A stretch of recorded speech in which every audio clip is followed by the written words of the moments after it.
An excerpt from Gates of Eternity, read by the author, William H. Bishop.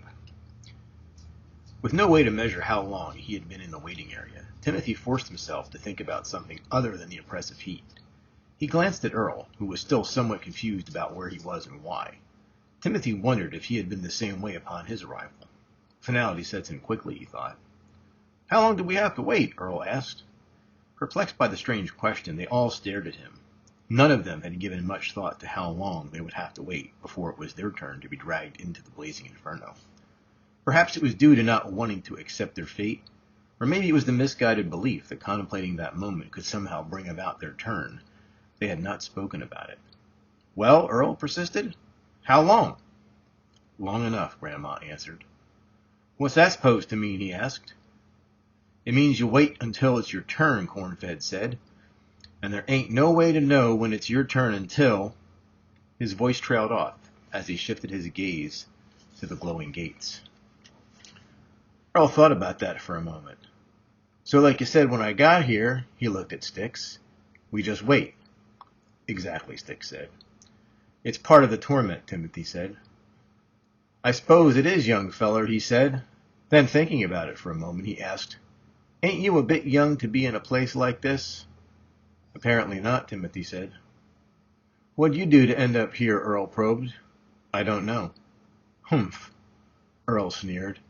"Must have been something bad, 'cause only bad people end up here." "I'm not a bad person. I didn't do anything wrong," Lauren spat. Timothy considered her words. She was angry, he thought, and for good reason. But he knew better.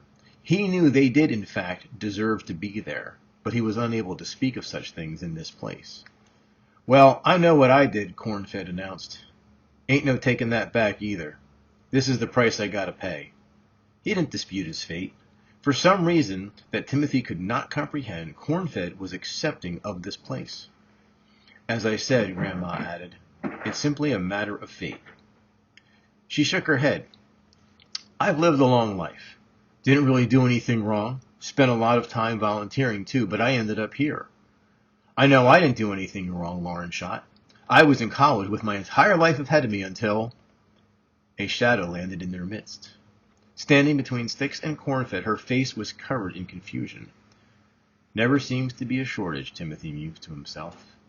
Uncertain of her surroundings, Shalinda blinked several times in an attempt to clear the darkness. "Where am I?" she asked, trying to discern the shadows that surrounded her. "Outside the—" Timothy began, then changed course. "Waiting." "Waiting? That's the name of this place?" Shalinda quizzed. "You might say that," Grandma said. "Yes." Shalinda pondered that answer for a moment. "Waiting, huh? For what?" Catching her eye, Timothy nodded in the direction of the awaiting furnace. Turning her head, Shalinda stared at the twin orange doors. Unable to look away, finality set in. The consuming heat, putrid smell, and darkness all made sense to her.